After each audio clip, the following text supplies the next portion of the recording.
Bonsoir Pierre. Bonsoir Thibaut.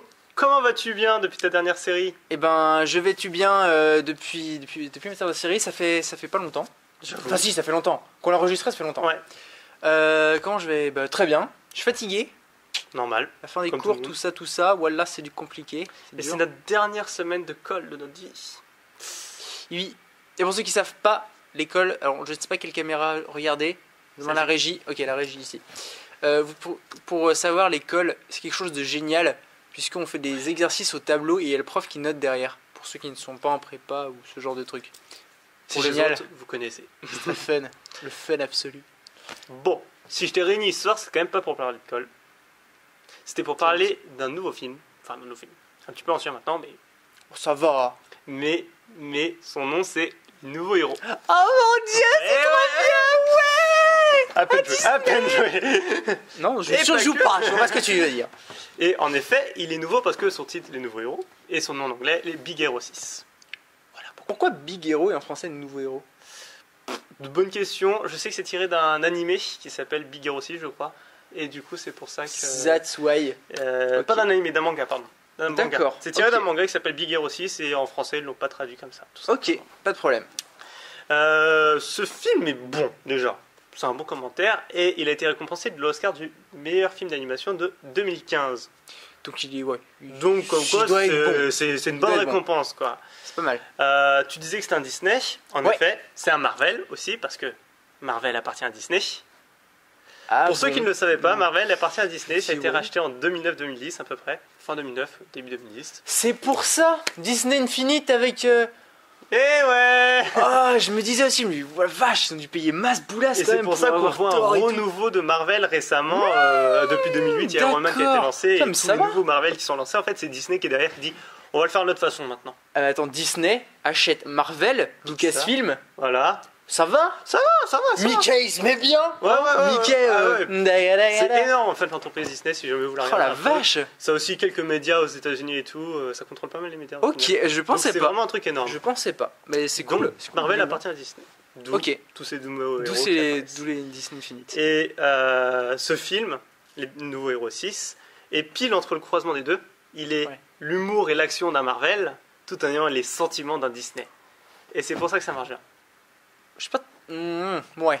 Je vais rien dire parce que je suis pas d'argument, mais je suis pas trop d'accord. Mais j'ai pas d'argument.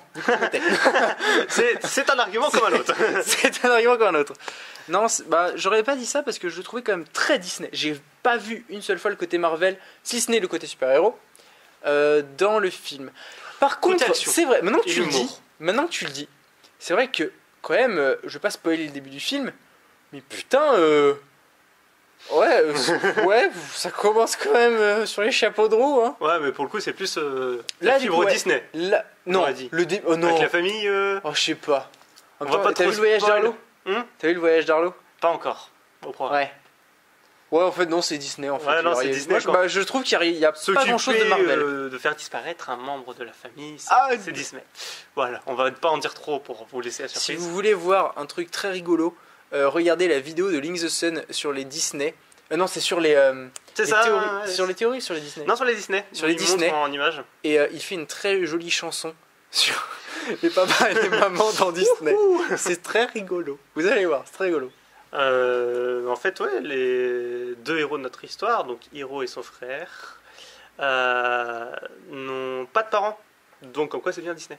Comme Disney. Pas de parents. Ok, c'est Disney. Voilà. Son frère, il s'appelle comme Yokai, non Yokai comme œil de faucon, c'est ça?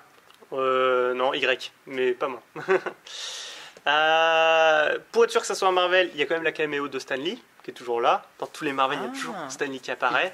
Donc ici... Stan Lee est un dessin animé. Il apparaît dans un dessin animé, il joue le père de Fred, donc tu le vois en portrait un peu au milieu du film et tu le vois à la fin, au générique.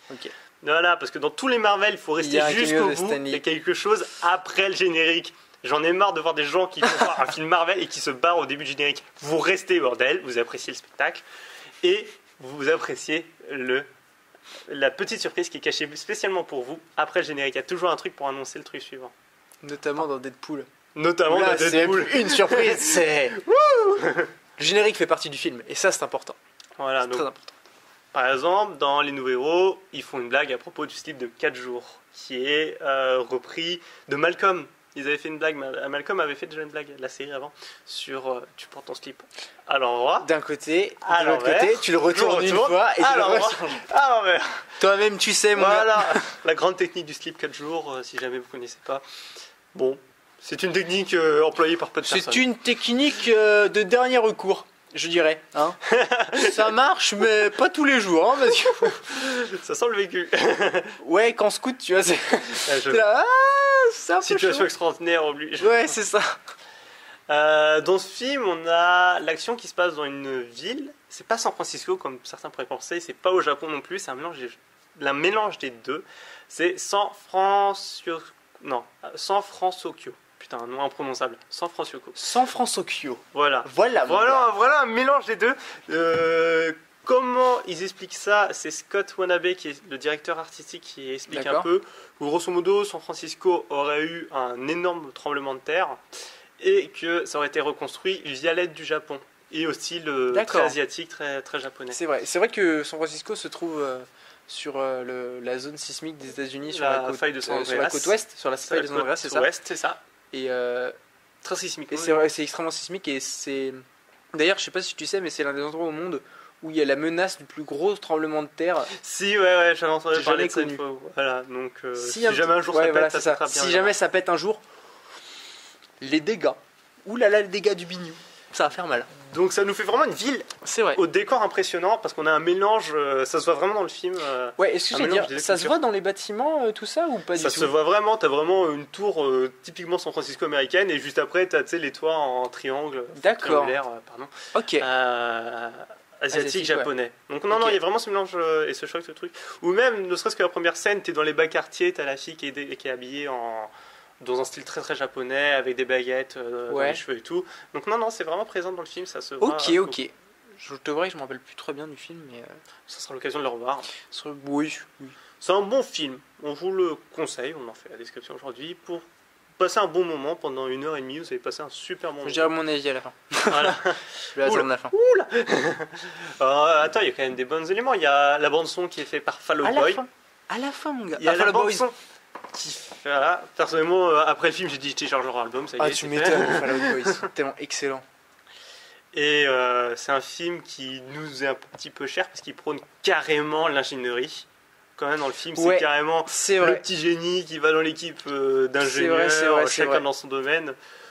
Pour tous ceux qui sont... C'est l'ingénieur rêvé quand même. Voilà, c'est vraiment... Celui qui a jamais allé à l'école mais qui a la fibre de l'ingénieur comme ça. C'est le génie quoi, c'est le gros cerveau. Génie. Bon, c'est un petit peu abusé d'ailleurs, j'en connais pas beaucoup des gens Ouais, comme ça. non, moi non plus. non. C'est quoi déjà, bac à 13 ans, un truc dans le genre? Dans l'histoire, il est son bac à 13 ans. Voilà, un truc, l'équivalent. Ouais, bon, je l'ai eu avec 13 et demi, bon, ça va, c'est... bon. Allez, chacun son truc, hein. Et on revient un petit peu sur l'univers japonais, vraiment cette culture dans le sens que c'est aussi la robotique. Le Japon a vraiment le cliché de tout ce qui est de nouvelles technologies, tout ce qui est robotique. C'est un cliché qui est plus ou moins vérifié quand même. Oui, un cliché pas nécessairement faux. C'est vrai. Mais là, oui. Donc, on a vraiment ce cliché, donc pas vraiment ce cliché, mais on a vraiment cette culture portée dans le robotique. Dans un premier temps avec les micro-robots, et dans un second temps avec le fameux Pimax, qui est la figure emblématique du film. Vous l'avez déjà vu, croyez-moi. C'est quoi la phrase déjà? C'est sur une échelle de 1 à 10, quel est votre degré de souffrance, de douleur? Voilà. Bonjour, je suis Bimax. Je suis votre assistant personnel. Voilà. C'est génial. Et ce qui est impressionnant surtout, et c'est le travail qui a été fait là-dessus, et c'est vraiment un grand respect à ceux qui l'ont fait, donc à Disney et Marvel, c'est que Bimax est très très épuré graphiquement. Il n'y a rien, il y a 2 yeux et un robot assez enveloppé aussi. En même temps, ça suit les directives actuelles de design. Quand tu vois par exemple les smartphones, plus ça va, plus c'est épuré. Les PC, plus ça va, plus c'est fin, plus c'est épuré. Ça reste dans la ligne, dans le design, j'ai envie de dire, de notre époque. Ouais, voilà. Pas de bouton, que du tactile. Qui a lancé ça? C'est un mec qui s'appelle Steve Jobs. Je sais pas si tu connais. Il a fait un truc genre Apple. Il l'a pas lancé. Je sais plus qui, mais il a cliché l'avoir lancé. Non. En fait, c'est lui qui l'a démocratisé. Je crois que c'est. Ok. C'est lui qui l'a démocratisé. En fait, le procédé de smartphone existait déjà avant. Je sais plus du tout qui l'a inventé. Mais lui, il a fait. Ok. moi je vais en faire un téléphone. En fait, c'était juste pas un smartphone vraiment, c'était juste l'écran tactile qui existait déjà et qui était utilisé. Oui, carrément. Comme Nintendo, Nintendo avait déjà ça. Ouais, carrément, avec le Nintendo DS, etc. Et lui, il s'est dit, en fait, si je faisais un téléphone qui faisait pas que téléphone. Et avant, il y avait des téléphones qui faisaient aussi, je sais pas, il y avait des téléphones qui faisaient micro, quoi. Mais c'est tout. Il faisait téléphone micro. Et lui, il a dit, attends, je vais tout mettre dedans à travers des applications. Et ça a été fondamentalement différent. Et surtout, ouais, il y a aussi quand même cette culture de pas de boutons. Ah oui, chez carrément. iPhone, il y a 2 boutons pour le son, un bouton pour l'allumage. Pas que chez iPhone, en plus ça va, moi je peux te montrer mon téléphone. Voilà, j'ai 0 bouton sur l'écran. Voilà, donc c'est vraiment un seul. Ça a été recopié d'une idée, quoi. Ah oui, oui. Voilà. Et donc, pour revenir quand même à d'autres sujets, c'est que D-Max, il est très épuré, il n'a pas grand chose dessus, et il arrive quand même à retraduire beaucoup de sentiments. On arrive à bien capter ce qu'il veut dire à chaque moment et tout, il fait des câlins et tout. Tu sais, à un moment, il fait de la chaleur pour les réchauffer parce qu'ils viennent de tomber à l'eau et tout. Donc, il est vraiment quelqu'un de convivial, accueillant, avec qui on a envie de passer du temps, alors que c'est quelqu'un qui n'a pas beaucoup d'expression du faciès au final. Tu vois, à l'encontre de ce que tu viens de dire, je trouve ça plus facile, quand c'est très épuré, de faire passer des émotions. Parce que la moindre petite différence, la moindre petite nuance, ben, tu vas dire, alors, le machin, il est tout blanc. Ok, il est tout blanc, point. À 2 points noirs. À 2 points noirs près. Si jamais tu vois une couleur rouge qui apparaît, tout de suite dans ta tête, c'est le seul élément que tu as. Donc tu dis rouge, amour, chaleur, tout ça. Tu vas plus rapidement. Voilà, tu vas plus rapidement à l'essentiel. Donc quelque part, c'est vrai que c'est plus facile de faire passer des émotions. Par contre, c'est vrai que rendre le personnage attachant, c'est plus difficile du coup. Tu peux parce pas que t'as pas d'éléments caractéristiques, etc. Tu peux pas faire c'est ça. C'est que du body langage. C'est ça. Et justement, c'est là. Non, pas que du body langage. Enfin, non, il n'y a plus de body langage du coup. Parce qu'il y a que. Au final, quand tu prends le Max tel quel, il y a la silhouette. Mais c'est là où ils ont été forts, c'est les dialogues. Oui, tout le monde connaît la réplique qui est sur une échelle de 1 à 10. Voilà. C'est là où ils ont mis le personnage à travers les dialogues. Ils se sont dit, bon voilà, il a pas de physique propre, du coup, pas de problème, on va le faire à l'oral. Ouais, ça, on fait l'oral et ça marche. Ça marche très bien. C'est une très bonne idée. Donc, tout ça pour dire qu'il y a de très bons éléments.